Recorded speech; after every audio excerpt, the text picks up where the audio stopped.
Hello, everyone, and welcome back to The Rundown. I will be your host today, Craig DeLuz, coming at you from the West Coast, the left coast, behind the Iron Curtain, otherwise known as the Sierras. But as we all know, I do not do this program by myself. That's right. My name is Mike Piwowarski, coming to you live from the East Coast. That's the coast with the most, from the co-host with the most here on The Rundown. Two-way views, conservative news, and Craig, guess what day it is? Guess what day it is? Guess what day it is? Who's ready? Oh. Throw Punch Thursday, bitch.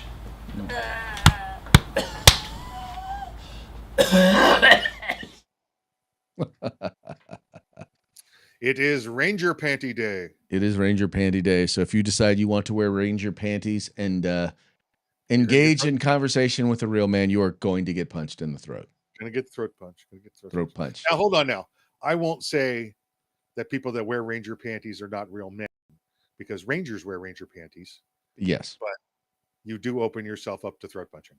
Yeah. That's all I'm saying. I'm not saying they're not real men.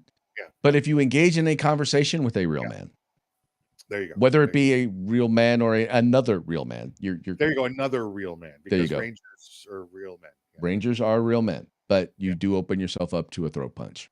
If you open your mouth, yeah. Yes. Spews nonsense. Yeah. But that's anybody. Really. That's anybody. Don't have to be Ranger panty wearers. Yeah. I'm guessing because he was kind of excited. Like, guess what day? I'm guessing he hit him because he probably didn't have his coffee yet. Probably. Yeah. That could very well be it. Yeah.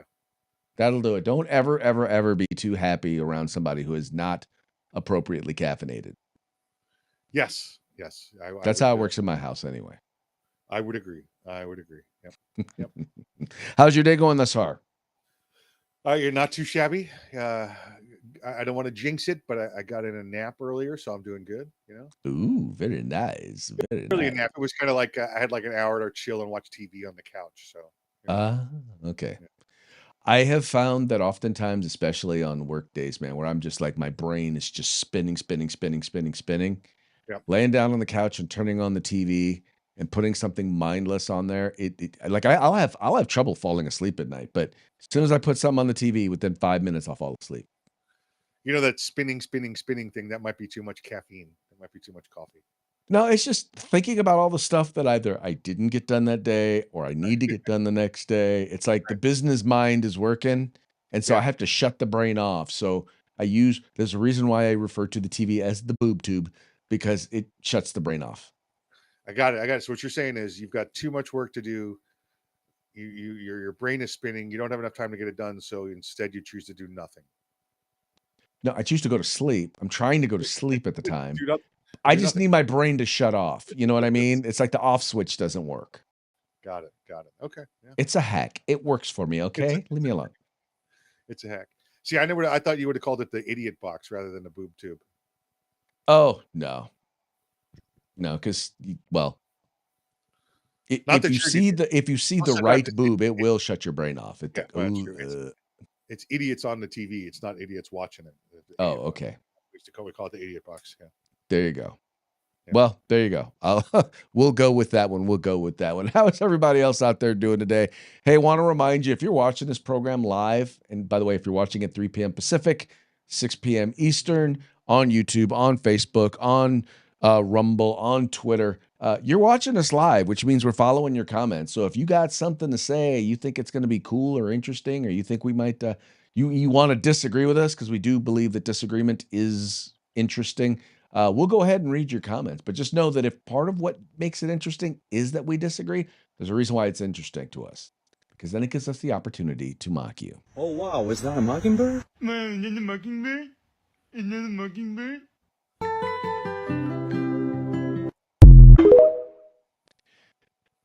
The resident bird, the official bird of the state of Florida. That's right. The mockingbird. Yeah. You got a problem with that? You got a problem with that? You got a problem with that?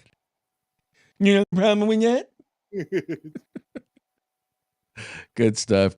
Already at the very beginning of the show, 1 minute in, American Crossfire saying, "What's up?" Man, I miss those commercials. Miss those guys.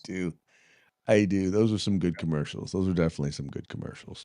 Speaking of commercials, why don't we go ahead and get into our program? And you know how we do it. We always start off with a quick shout out to our sponsors. Yeah, Hitman Industries, hitmanindustries.net. Come on and get you some AR barrels. You got rifle caliber, pistol caliber, any length you desire for your next build or rebarrel your current AR platform. That's hitmanindustries.net. California Republican Assembly fighting a good fight behind enemy lines. Now you can take part in California's future today. If you want the best in tactical concealed holsters on the market, get on over to hogholsters.com. That's HAWG holsters.com, hogholsters.com. Use the discount code The Rundown. That's all one word, no spaces, all caps. Get yourself a nice little discount. And if you want the best in field gear, tactical gear, web gear, law enforcement, fire, security, EMS, paintball, Cub Scouts, whatever it may be, get your group together, get your agency together, place an order at uscombatgear.com, where you get everything except the gun. That's right, folks. These are our sponsors. They bring us to you so that we can bring you to them. So do us a favor, do them a favor, do yourselves a favor. Visit their websites. We make it real easy for you. All you have to do is follow the links in the description to this program. Go there, check them out, spend some money with them. Tell them those are the guys over at The Rundown that sent you. Also, once again, I want to remind you, share, subscribe, share, subscribe. Encourage your friends to do the same. We are on a bunch of different platforms. We're on Rumble, we're on Facebook, we're on YouTube, we're on Spotify. If you want to watch it, if you want to listen to it, anywhere you get your podcast, you can listen to an audio version of it. On Spotify is the one, I think, where you can actually is one where you can actually watch the video as well. So wherever you get your podcast, go ahead and subscribe to us. The more subscribers we have, the more generous our sponsors are. So if you could help us out, if you don't already subscribe, please make sure that you subscribe on as many platforms as you like. And then you'll always get the notifications. The other reason why you want to subscribe is on multiple platforms is sometimes some of these platforms, well, they engage in a little bit of censorship. Rumble's really good. Spotify's been really good. But YouTube, well, we just got our YouTube channel back. So, yeah, so they engage in major censorship. So knowing different places where you can go in the event that the show doesn't show up all of a sudden it actually can be quite helpful. Yeah. Welcome back, YouTube, and all the COVID resistors out there. All of the COVID resistors, because we don't want you to get COVID with a K. That's right. We want you to resist getting COVID. That's what we mean. Yeah. They resist getting COVID with a K. COVID with a K. Yeah, not the other COVID. COVID for those of you who do not know, that's how we lost our channel. Go figure. Yep, just like okay. All right. Well, let's just, I don't know if you guys have noticed this as of late, but there have been a number of stories out there about, about some folks engaging in some, what's the word I'm looking for? Stealing, embezzling, unsavory illegal acts. And for some reason, they almost all, I'm not going to say all, only because I probably haven't heard all of the stories, but all the stories that I have heard, just about all of them happen to be Democrat personalities or Democrat elected officials. And this story is no different, coming out of Florida. So this is probably Mike's Congresswoman right here. She has been caught stealing, or let me clarify, she's been indicted for stealing $5 million in taxpayer funds to bankroll her campaign. It says here, federal grand jury indicted Representative Sheila Sherfilis McCormick, a Democrat from Florida, and her brother on Wednesday for allegedly laundering millions of dollars of taxpayer funds to her political campaign in 2021. Money she then used to win a seat in Congress by just 5 votes. McCormick served as CEO of her family-owned healthcare company, Trinity Healthcare Services, when it submitted 17 false invoices to the Florida Department of Emergency Management in 2021 on a FEMA-funded COVID-19 contract. Those false invoices, all of which were submitted by her brother, Edwin, netted the company $5.7 million in taxpayer funds for work it was not entitled to and had not earned, the Washington Free Beacon reported. But instead of returning the stolen funds, Trinity doled out $6.2 million in profit-sharing fees to McCormick much of which landed in her campaign account through a series of loans and illegal straw donations, prosecutors alleged. So, Mike, here's the interesting thing. So, when they say via loans, that basically means that she's now probably out raising money. She probably went out and raised money, put in her campaign coffers, and then paid herself back. So, yeah, she used the money to win the seat, and then she used the seat to raise the money to pay herself back so she could keep the money. Yes, yeah, and I'm reminded of a quote from the philosopher Dave Chappelle when he said, "Gotcha, bitch." Yeah, As soon as you said Dave Chappelle, I was like, oh, yeah. But now, Mike, think about this. I mean, it's been what? A week to a week and a half when Gavin Newsom's chief of staff got caught stealing money, yeah, funneling it through a campaign through someone's campaign account or stealing campaign funds. yeah. And I am quite sure these things happen in threes, so I'm quite sure they're not investigating any of this. Nope. Now we're starting to see it happen. Not at all. No. You know, I actually sent you a couple of pics too, Craig. She is from one of the legacy gerrymandered districts in Florida as well. So when we talk about crazy maps, she's definitely one. So if you take a look at these maps, you see those two little legs that come out, Craig. Yeah. Those are commonly known as the hood. That's those districts. And everything on the left side there, that's the Everglades. That's alligators and swamp puppies. You know, that's all that is out there. I mean, there's some little neighborhoods up along the coast of Lake Okeechobee, but you know, those are in the the hundreds and maybe a couple thousand people. The 95% of the people in her district live in those little gerrymandered slices that come out into the minority neighborhoods. So what you're saying is that part over there to the left, that's where the bodies wind up that are accumulate in the hood. I wouldn't say that. They end up inside a gator, perhaps. You know. Well, that's what I mean. Yeah. In the Everglades, inside a gator. Yeah, and you don't go walking your puppy around the swamps. Let's just say that. So there you go. There you go. So what's the haps? What are people talking about there in Florida when it comes to this? I mean, is there anybody really surprised? No, because you got you're hitting it from both sides, right? You got, oh, it's a Democrat, oh, it's a Florida woman. Okay, well, of course it happened. Only could have been more typical if it was a Florida man. Well, Florida woman is much worse than Florida man. It's very intense on that end. People are smart enough not to publicize Florida woman because she might come after you. Oh, that's exactly right. Yeah, 100% right. Yeah, we're in danger just talking about her now. I know. His name is Mike Piwowarski. Yeah, if you're listening.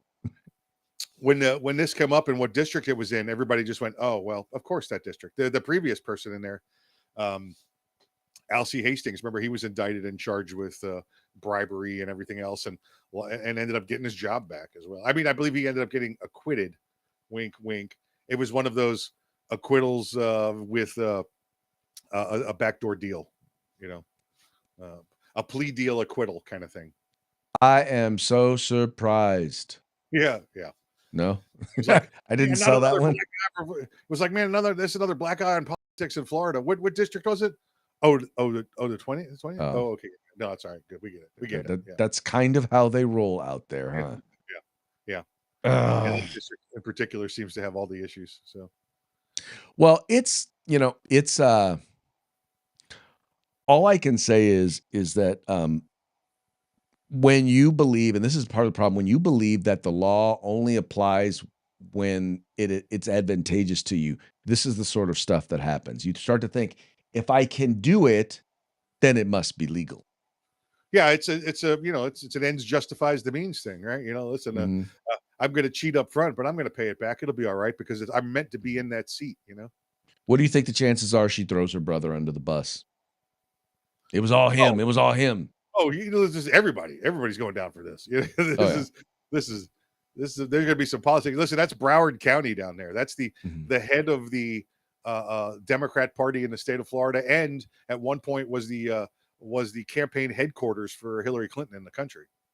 Oh yeah, well, because they were just creating votes out there with the hanging chads. Oh, well, this was the, if you remember the news when they were finding U-Haul trucks full of ballots down there, that was where it was in her district. Oh wow. Yeah. Now wasn't that also back in 2000 where they had the hanging chads back with what's his snot Yeah. Bush and Gore, Bush Gore. Yeah, but that was a dispute over the actual ballot, right? It was from there that they decided, well, you know what? We need to have our own ballot, so we don't have to worry about that. I mean, remember there was rental cars, U-Haul trucks, they had crates of this stuff, and every time they'd be like, what are you doing? And they're like, oh, these are just votes that didn't get turned in yet. What? I remember that.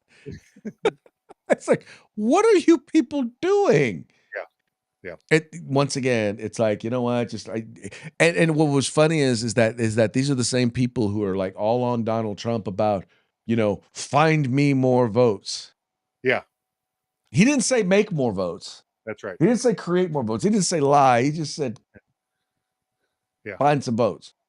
Which I will just say this, and I will continue to say this, as I've always said, you can't listen to what Donald Trump says because he doesn't always articulate himself in the most effective way.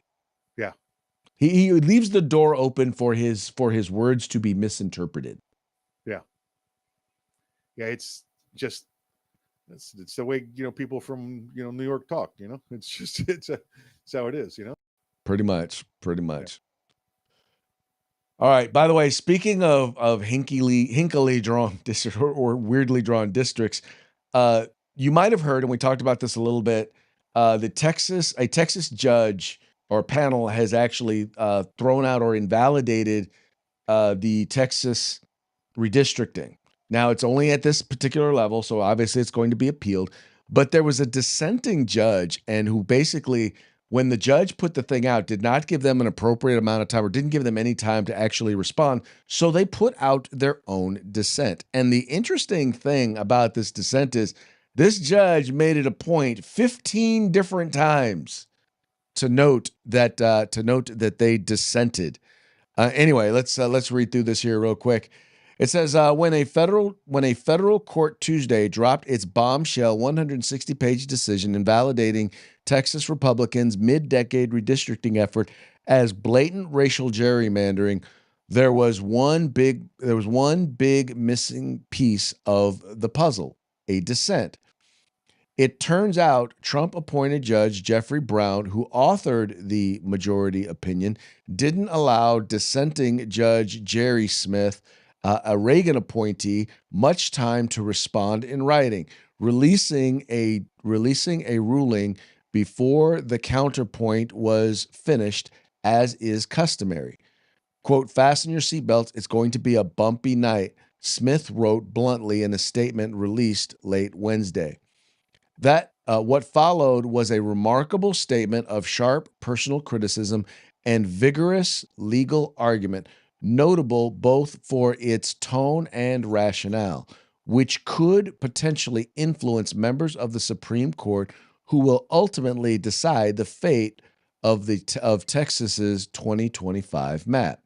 Smith, a member of the federal bench for more than 37 years, repeated the phrase, "I dissent," 15 times over 100 pages. He accused Brown of pernicious judicial misbehavior and the most outrageous conduct by a judge that I have ever encountered for not waiting to consider his dissent before going public with the ruling. Brown's opinion, joined by Judge David, I'm not even going to pronounce it, an Obama appointee, Guadarrama. There you go. Perfect. There you go. An Obama appointee and released Tuesday afternoon blocked Texas from deploying a new congressional map for the 2026 midterm elections, concluding, quote, "substantial evidence that show that Texas racially gerrymandered the map." The conclusion roiled a nationwide redistricting arms race initiated by President Trump as a part of a bid to retain Republican control of the narrowly divided House of Representatives. Texas Governor Greg Abbott said he will appeal. Now, I'm not going to get into kind of and I'll put a link to the article in here if you want to go and you want to read what is in the dissent or why they dissented. But pretty much it amounts to this. It basically is, you're trying to say that they're racially gerrymandering, and what it is they're politically gerrymandering, which, by the way, is historical and completely legal because they've always done that. Democrats especially have always done that. The problem is that it seems gerrymandered because, well, Democrats are overwhelming, or blacks are overwhelmingly Democrat. And you're saying that, well, because these areas are now gerrymandered, the way in which they're gerrymandered, because it puts Democrats in these areas, what you're doing is you're not allowing you're not allowing areas that might have other black people in them to elect black people. In other words, to elect Democrats.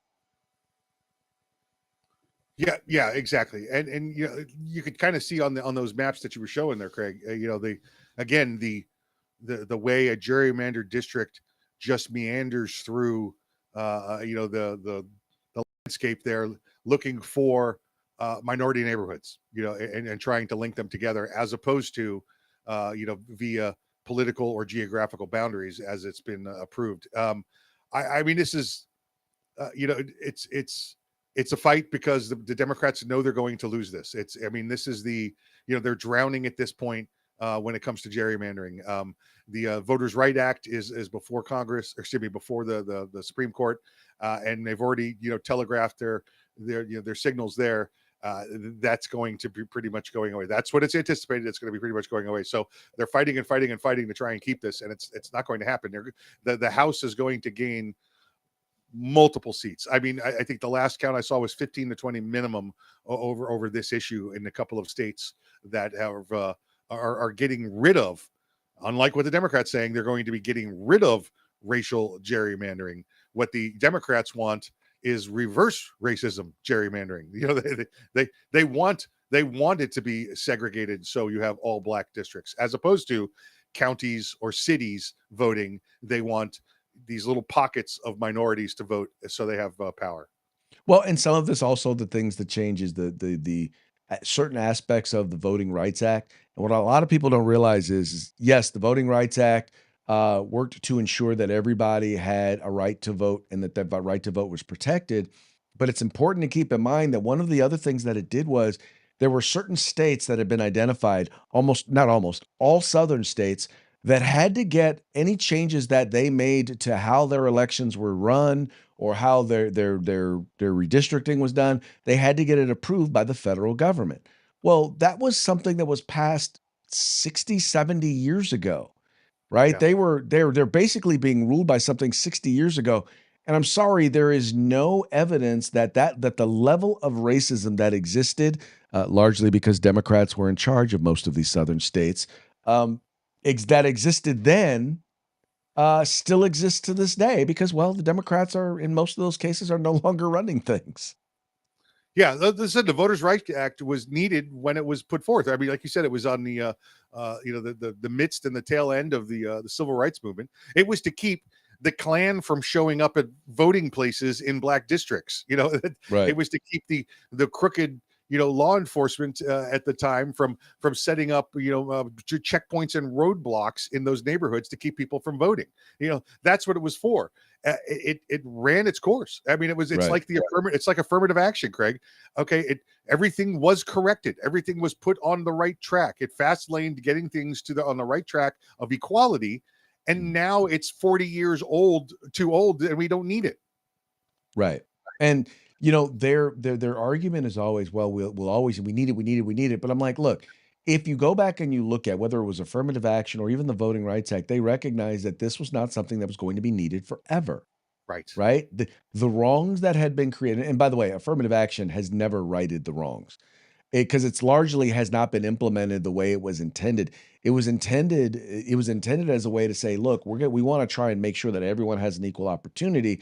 What Right. they did is that they then instituted things like quotas, and basically they started discriminating against, if you weren't a part of a disadvantaged group, you started getting discriminated against Yeah. flat out. And the courts have now ruling that, the you had courts are reverse now ruling racism. you don't need to do that anymore. You had reverse racism going on. You had, the people that were on the same level. If they were on the same level of qualifications, Mhm. the minority got bonus points because of affirmative action. Well, in some cases, even if they weren't at the same level, Yeah. you had many cases, like especially when it came to access to higher education, Yeah. you had students with like 4.0, 4.2 GPAs with, with super high SAT scores getting rejected from schools where black students with a 3.2 GPA and a low medium score on the SAT were getting accepted. Yeah. That made no I mean, if that's not discrimination, I don't know what is. And it But really, it's all based on race. in addition to education, and government jobs was the other place where Yeah. it really came. In fact, I had a friend that we both went out for the same job. I eventually got it, but he got it like 2 years earlier because his last name was Spanish, Castilian Spanish name from Europe, but he put down that he was Hispanic because of that and got the job 2 years before anybody else. The rest of his white friends did. That's And the difference between he being was Hispanic about and being Latino. yeah, he was about this Hispanic, Craig. How y'all doing today? He was that. Well, there is a difference between being Hispanic, which actually does include people of Spanish descent, That's right. and Latino, which is basically Latin America. But Correct. you know who the biggest beneficiaries of affirmative action were? White women. Well, They were the biggest beneficiary. They benefited most in terms of government jobs, government contracting. And when you look at college admissions these days, college admissions as well.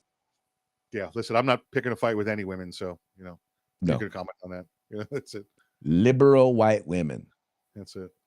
Well, they ain't voting Republican anyway. So No. anyway, interesting stuff. Interesting stuff though. So yeah, it'll be real interesting to see how this thing winds up playing out in court. It's going to be fast tracked here relatively soon because they've got to make a decision on this. Yeah. I honestly, once again, I know that there is a historical case for political gerrymandering. I just, I could see this going either way. I really could. Not so much the fact that they're doing the gerrymandering, but because it's political gerrymandering, I could see it getting thrown out. Yeah. No, I get it. Again, I just there's no place for it. The Democrats and the Congress want to tell us that you and I are both racist, Craig, because we don't know how to pick between the best person for the job rather than the best white person or black person for the job. Exactly. I'm going to vote for the best. I want the best. I want the best brain surgeon if I need brain surgery. I want the best auto mechanic if I'm getting my car worked on. I want the best president. That's right. Regardless of race. Yep. Exactly right. Orange man good. That's right. All right. Another interesting judicial decision that was made most recently, and that has to do with the National Guard deployment in Washington, D.C. Now, you might recall it's actually in the Constitution that allows the president to do this, but for some reason, a U.S. judge has moved to halt Trump's National Guard deployment in Washington, D.C. This is being reported by Reuters. It says a federal judge on Thursday moved to halt President Donald Trump's deployment of National Guard troops to Washington, D.C., a temporary legal setback to Trump's efforts to send military to American cities over objections of local leaders. U.S. District Judge Jai Cobb, an appointee of former President Joe Biden, temporarily blocked the Trump administration from deploying National Guard troops to enforce the law in the nation's capital without approval from its mayor. However, she paused her ruling until December 11th to allow the administration to appeal. Of course she did, because they're going to appeal and they're going to win. The legal fight is playing out alongside several others across the country as Trump presses against long-standing but rarely tested constraints on presidents using troops to enforce domestic law. White House spokeswoman Abigail Jackson said in a statement that Trump acted lawfully and called the lawsuit an attempt to undermine his successful efforts to stop violent crime. The District of Columbia Attorney General Brian Schwab said in a statement that permitting Trump to use troops to enforce domestic law set a dangerous precedent. Schwab, an elected Democrat, sued on September 4th after Trump announced the deployment on August 11th. The lawsuit accused Trump of unlawfully usurping control of the city's law enforcement and violating a law prohibiting troops from doing domestic police work. Now, Mike, once again, as we have noted, these not only does the Constitution give the president the authority to do this, to take over control of local law enforcement, but so does the charter. The city charter for the city of Washington, D.C. gives him the authority to do that. I'm wondering on what legal basis could this judge possibly think they have whatever he or it has to stand on this particular decision?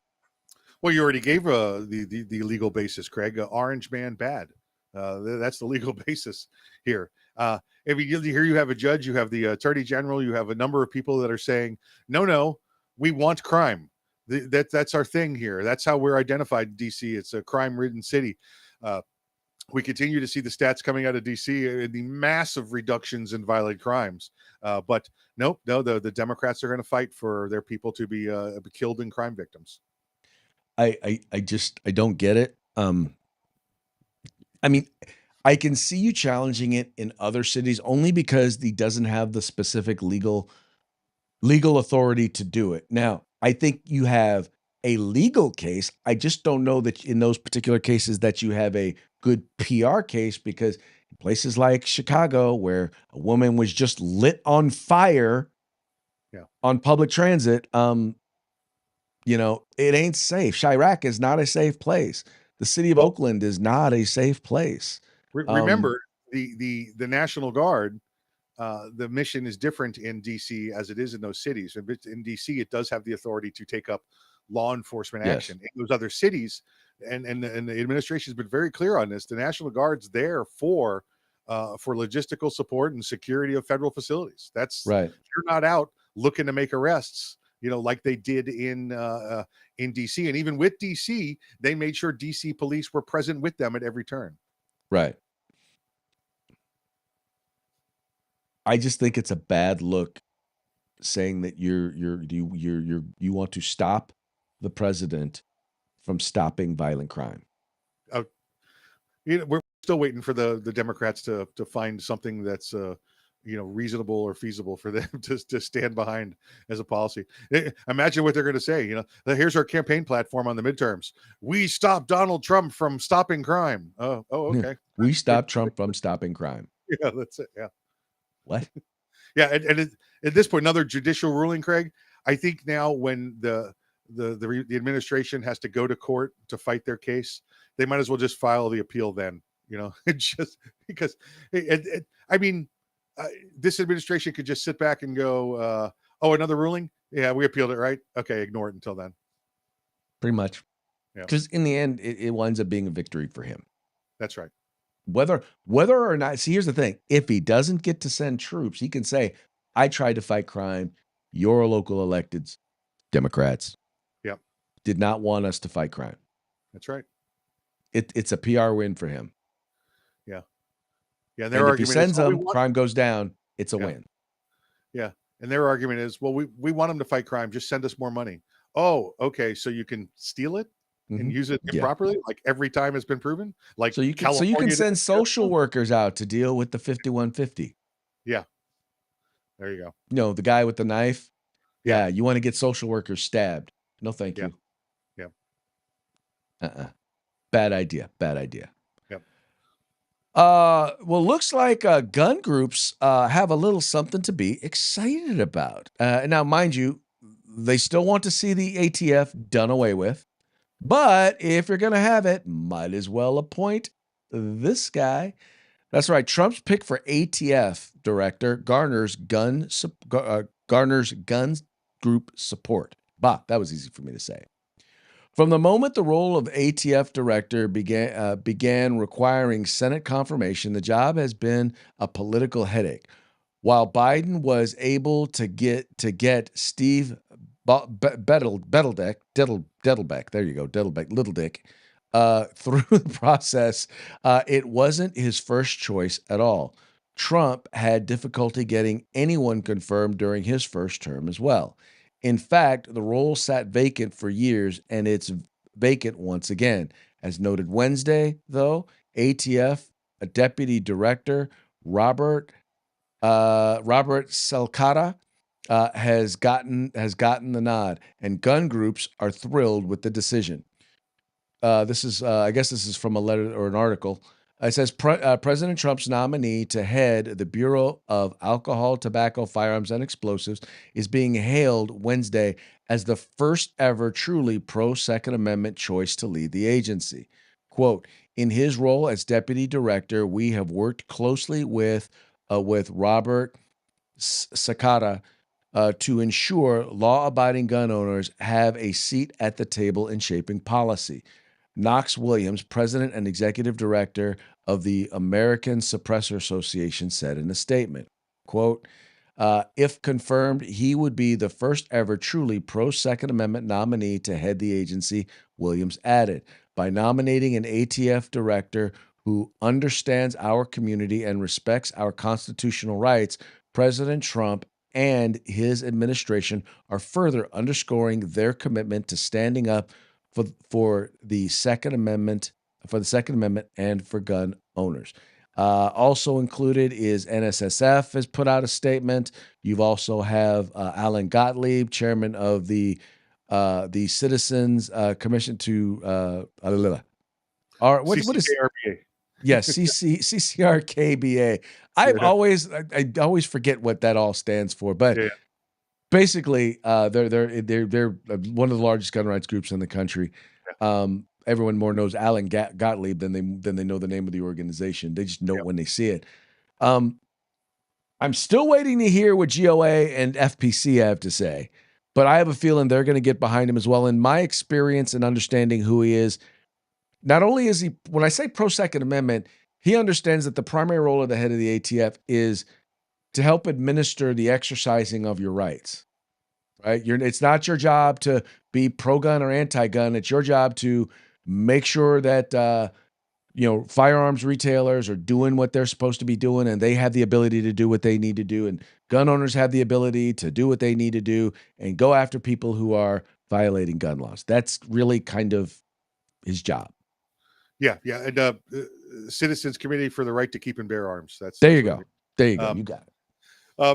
Yeah, I'm sure FPC will support this. They usually fall in line with SAF as well. They seem to be ideologically attached there.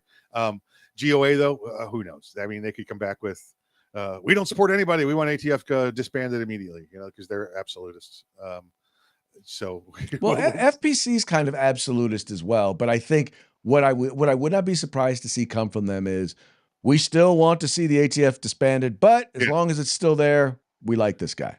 Yeah, you see, and that's where usually GOA doesn't do that because they're absolutist all the time. And listen, I absolutely want 100% of my gun rights back, but I know I got to get them back the same way that we lost them, one bite at a time.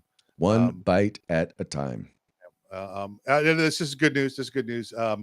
Perhaps his role will be to pare down the ATF back to their core mission, and then we've already seen many of the ATF agents removed from ATF to other federal agencies, so they are at a smaller number now than they were when this administration started. So it seems like, again, more good news, right?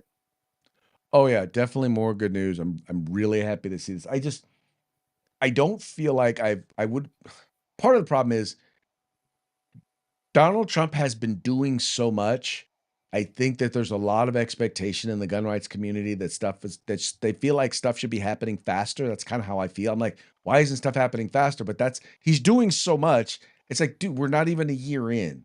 So Yeah. I have to keep reminding myself of that. Yeah. Having said that, I think this is a step in the right. This is definitely a step in the right direction, because I think a lot of the stuff that needs to be done when it comes to gun rights is dealing with the bureaucracy and the literal poisoning of the bureaucracy and the government bureaucracies with anti-gunners.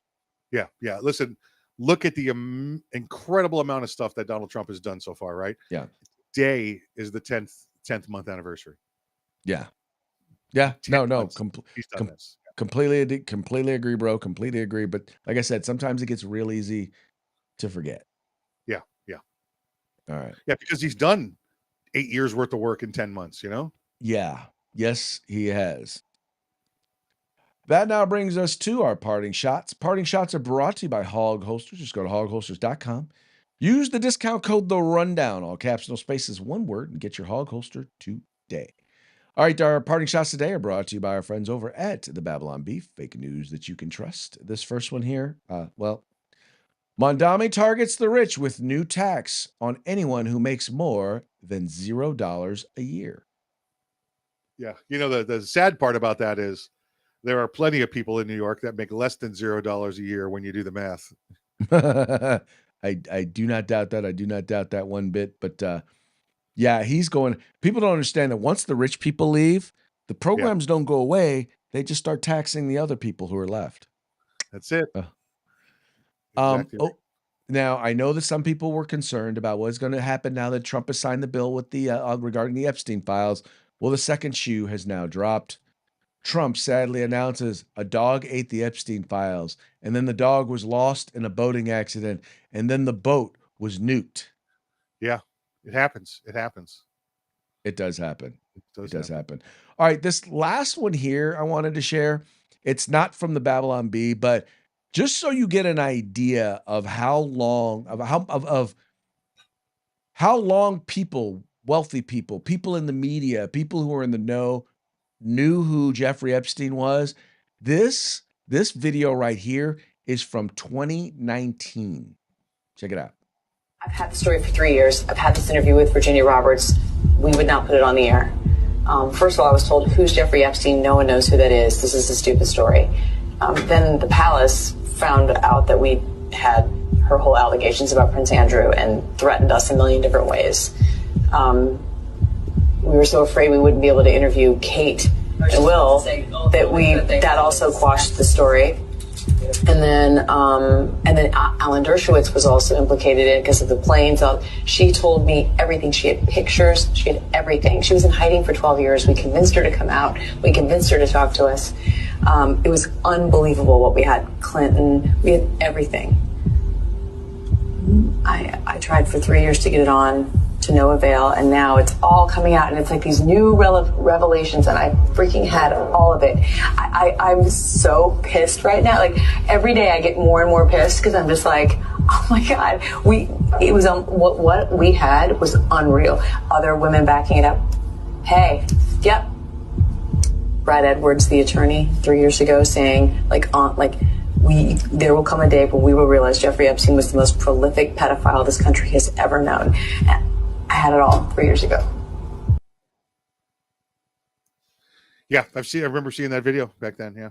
Yes, I remember that back then, and I remember the reminders now, and now here we are so much later. And once again, the powerful people who are being protected almost are overwhelmingly Democrats. Yeah. Now, yeah. She said the name Alan Dershowitz, and Alan Dershowitz, and the only reason why I bring him up is because he's a liberal, but he's also one of Trump's, been a big defender of Donald Trump. Largely, I think, because they were friends from back in Trump's days when he hung out with the liberal intelligentsia there in New York. Yeah. Anyway, interesting stuff. I have a feeling, though, that when these files all get released, it's going to be a lot of people embarrassed, but it might wind up being I'm not going to say it's going to be a nothing burger, but I think that if there are people who are going to wind up being embarrassed, it's mostly going to be on the Democratic side of the aisle. Yeah. And again, like I said yesterday, I mean, there's obviously going to be some people that are have their names released or implications going on there. But I think people are expecting, 24/7, body cam footage of what Jeffrey Epstein did for 8 years, and it's just not out there. It's not there. Yeah, I hear you. I hear you. Hey, let me give a quick shout out. Todd Baker, who is watching out. He's a Democrat. Oh no, I thought you were saying you were Todd. I'm sorry. I thought you were saying you were a Dem out of Florida. I was like, no. He's like Dem out of Florida going down, as well as Larry Summers going down. Well, Larry Summers has already resigned from his position as a professor, and I have a feeling while he probably has tenure there at Harvard, and so therefore they may not necessarily be able to fire him as being a professor. They just won't give him any classes.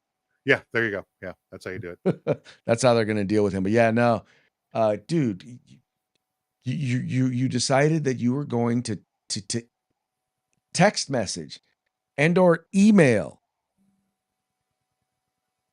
a convicted pedophile for dating advice. Yeah. Yeah. Well, not smart.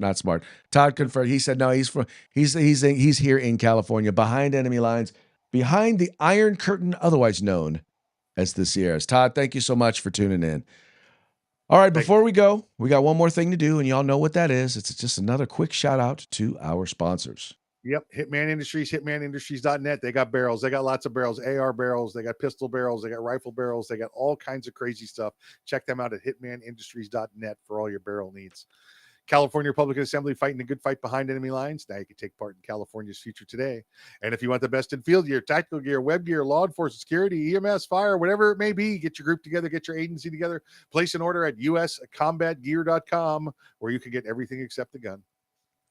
That's right, folks. Once again, please take a moment, encourage your friends to subscribe. I'm just sending a message here to Todd, reminding him to have his friends subscribe to the channel. Subscribe. Anyway, folks, thank you so much once again for tuning in.